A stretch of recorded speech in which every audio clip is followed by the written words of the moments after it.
નમસ્કાર, good morning, જય શ્રી કૃષ્ણ. આજે હું તમારી સમક્ષ બાલાજી મંદિરનો ખૂબ સરસ વિડીયો લઈને આવી છું.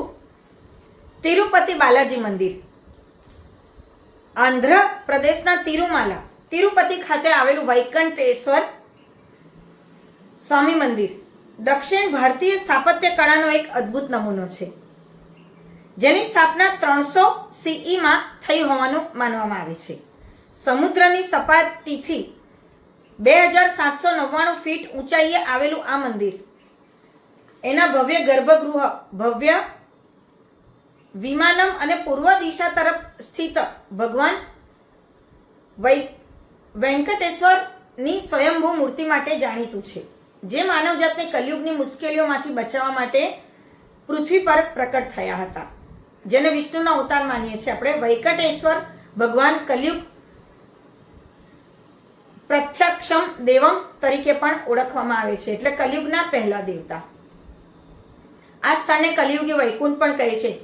વેંકટેશ્વરના તિરુપતિ બાલાજી, ગોવિંદ અને શ્રીનિવાસ જેવા વિશેષ નામો છે. આ મંદિર તિરુમાલા તિરુપતિ દેવસ્થાનમ એટલે TTD દ્વારા ચલાવવામાં આવે છે. વેંકટેશ્વરનું મંદિર તોણમન રાજા વીરા નરસિંહદેવ વીરા રક્ષા કૃષ્ણદેવરાય દ્વારા બનાવવામાં આવ્યું હતું.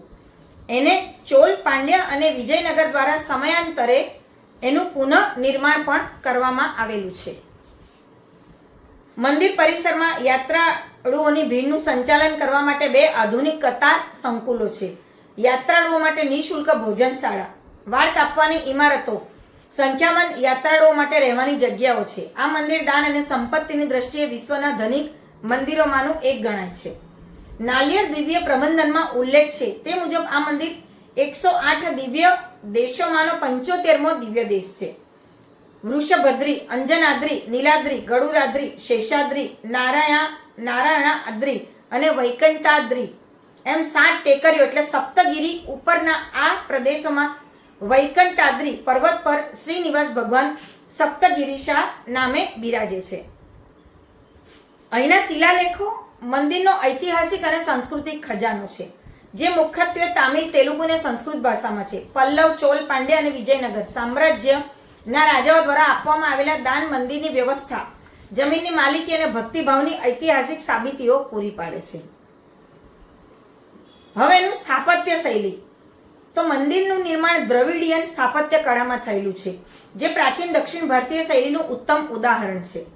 મંદિરનું બાંધકામ ગ્રેનાઇટ પથ્થરોથી કરવામાં આવ્યું છે, જેમાં ઊંચા ગોપુરમ, પ્રવેશદ્વાર અને પથ્થરનું ઝીણવટભર્યું કોતરકામ છે. આ મંદિરનું ગોપુરમ 5 માળનું છે. હવે પરિક્રમા માર્ગ, એની દિવ્યતા અદ્ભુત છે. આ માર્ગમાં વરદરાજ નરસિંહ ભગવાન, સોનેરી કૂવો, કોપર સુંડીના દર્શન થાય છે. વિશેષમાં વિમાનમ સ્થિત સ્થાપત્યના પણ દર્શન થાય છે. ગર્ભગૃહમાં ભગવાન વૈકંઠેશ્વર બાલાજીની પૂરા કદની ભવ્ય મૂર્તિ સ્વયંભૂ માનવામાં આવે છે. આ મૂર્તિ કોઈ મૂર્તિકારે બનાવેલી નથી. ગર્ભગૃહ કાળા ગ્રેનાઇટની મજબૂત જાડી દિવાલોથી બનાવવામાં આવ્યું છે. ગર્ભગૃહમાં એક પણ લાઇટ નથી. અહીં ભગવાનના દર્શન અનેક દીવાઓ દ્વારા થાય છે, જે વર્ષોથી પ્રજ્વલિત રાખવામાં આવે છે. મંદિરનું નિર્માણ, વૈકંઠેશ્વર ભગવાન સ્વામી મંદિરનું નિર્માણ વાસ્તુશાસ્ત્ર અને ખાસ કરીને વૈખાનસ આગમ શાસ્ત્રના નિયમ પ્રમાણે કરવામાં આવ્યું છે, અને પૂજા વિધિ પણ વૈખાનસ આગમ પરંપરા મુજબ જ કરવામાં આવે છે. વિશાળ ગોપુરમ, બહારથી ગર્ભગૃહ તરફ જનારા 3 દ્વારમ પ્રવેશ દ્વાર છે, જેમાં પહેલું ગોપુરમ મહાદ્વારમ પદિકાવલી 5 માળનું છે, જેની 50 ફીટ ઊંચાઈ છે, જેના ઉપર 7 કળશ સ્થાપિત છે. બીજું ગોપુરમ વેંદિકાવલી 3 માળનું છે, જેના ઉપર પણ 7 કળશ છે, જેનું દ્વાર ચાંદીનું છે. ત્રીજું ગોપુરમ બાંગારુ વાકીલી સીધું ગર્ભગૃહમાં લઈ જાય છે. એનું દ્વાર સુવર્ણ પતરાથી મઢેલું છે, જેમાં વિષ્ણુ ભગવાનના 10 અવતારો કોતરવામાં આવ્યા છે. આ દ્વારની આસપાસ જય અને વિજય દ્વારપાળની મૂર્તિઓ મૂકેલી છે.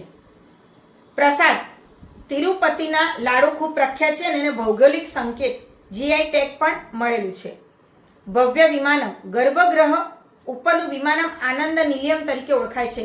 3 માળનું વિમાનમ શિખર સંપૂર્ણ સોનાના પતરાથી મઢેલું છે. આ વિમાનમાં પૌરાણિક કથાના પ્રસંગો તથા ભગવાનના અનેક અવતારો પ્રસંગો પાર્ષદો ભગવાનના વાહનો શિલ્પ સ્વરૂપે દર્શન આપે છે. ખાસ તો આખા સુવર્ણ વિમાનમાં ચાંદીની શોભા વળીમાં વૈકંઠેશ્વર સ્વામીના દર્શન અદ્ભુત થાય છે, જેને વિમાન વૈકંઠેશ્વર તરીકે પણ ઓળખવામાં આવે છે. આસપાસ ગરુડજી હનુમાનજીની કલાકૃતિ પણ રહેલી છે, જે મંદિરનું મુખ્ય આકર્ષણ છે. હું આશા રાખું મારો વિડીયો તમને જરૂરથી ગમ્યો હશે. લાઈક અને શેર કરવા વિનંતી. ફરીથી મળીશું. જય શ્રી કૃષ્ણ, જય બાલાજી.